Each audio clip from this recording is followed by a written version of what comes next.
शुक्रिया इन तमाम जरूरी अपडेट्स को, इन तस्वीरों को दर्शकों तक पहुंचाने के लिए।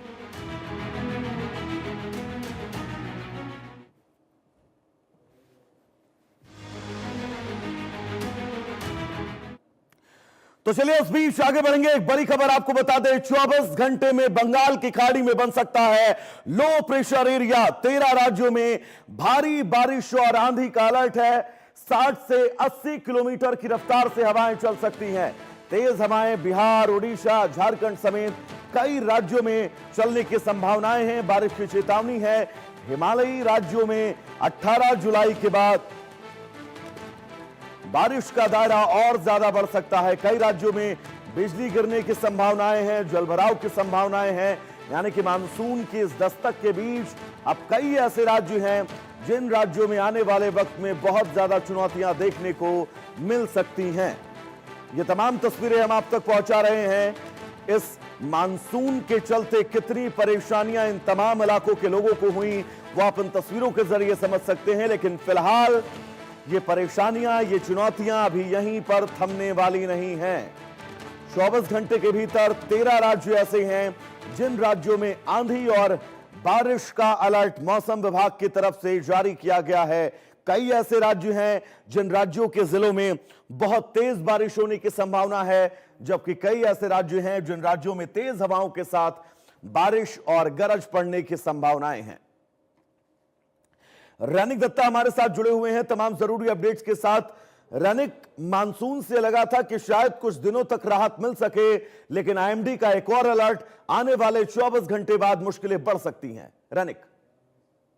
हाँ, एकदम देखिए, आईएमडी की तरफ से जो स्पष्ट कहा गया है कि अगले 24 घंटे के अंदर बंगाल का खाड़ी पर लो प्रेशर तैयार होने के वजह से 13 डिस्ट्रिक्ट, 13 राज्य को हाई अलर्ट किया गया है, जिसमें भारी बरसात हो सकता है। कुछ राज्यों में भारी बरसात हो सकता है, कुछ राज्यों में तेज हवाएं चल सकता है, कुछ राज्यों में जो हल्के से मध्यम जो बारिश वो हो सकता है। जैसे कि आईएमडी की तरफ से कहा जा रहा है कि अगले 24 घंटे के अंदर जो बे ऑफ बंगाल है, उस बे ऑफ बंगाल में लो प्रेशर क्रिएट होगा, डीप डिप्रेशन वो उससे क्रिएट हो सकता है, और उसी वजह से लो प्रेशर की वजह से उड़ीसा, झारखंड, पश्चिम बंगाल में बरसात जो है वो हो सकता है। 60 से 80 किलोमीटर प्रति घंटे में तेज हवाएं जो है वो चल सकता है, और उसके साथ बहुत सारे जगह पर इस जो तूफान भारी मात्रा में भी हो सकता है, जिसमें करीब 80 से 90 किलोमीटर तेज हवा चल सकता है, बिजली गिर सकता है। और सबसे महत्वपूर्ण है कि जो नॉर्थ का हिस्सा है, यानी पश्चिम बंगाल का नॉर्थ बंगाल का हिस्सा, पहाड़ी जो हिस्सा है, उस हिस्सा पर भी भारी बरसात का संभावना जो है वो आईएमडी की तरफ से दिया गया है। आईएमडी की तरफ से कहा जा रहा है कि अगले जो 2 से 3 दिन ये बहुत ही हाई अलर्ट में रहना पड़ेगा, जिसके कारण में अगर देखा जाए तो 19 से 20 जुलाई के अंदर भारी बरसात का संभावना के बाद अभी आईएमडी की तरफ से कहा जा रहा है। दूसरी तरफ आईएमडी की तरफ से ये भी कहा जा रहा है कि अगले 2 से 3 दिन पश्चिम बंगाल, झारखंड, उड़ीसा, उसके साथ आंध्र प्रदेश के कुछ हिस्सा, इस जगह पर भारी बरसात हो सकता है, जिसमें 13 राज्य इम्पैक्ट हो सकता है, जिसमें 60 से 80 किलोमीटर प्रति घंटे के तेज हवाएं भी चल सकता है। बिल्कुल रनिक, और सबसे महत्वपूर्ण बात और सवाल यह है कि कौन कौन से ऐसे इलाके हैं जिन इलाकों में चुनौतियां बहुत ज्यादा बढ़ सकती हैं, कौन कौन से इलाके हैं जिन इलाकों में कम बारिश की संभावनाएं हैं। इसको लेकर कोई अलर्ट जारी किया गया है या कोई जानकारी?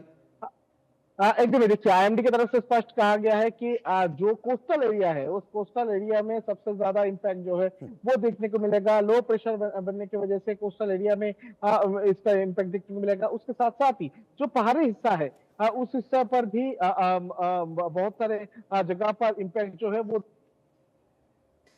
यानी कि मुश्किलें बढ़ने वाली हैं तमाम इलाकों को लेकर। फिलहाल रनिक, आपका बहुत बहुत शुक्रिया तमाम जरूरी अपडेट्स के लिए। तो चलिए दर्शकों, यहां पर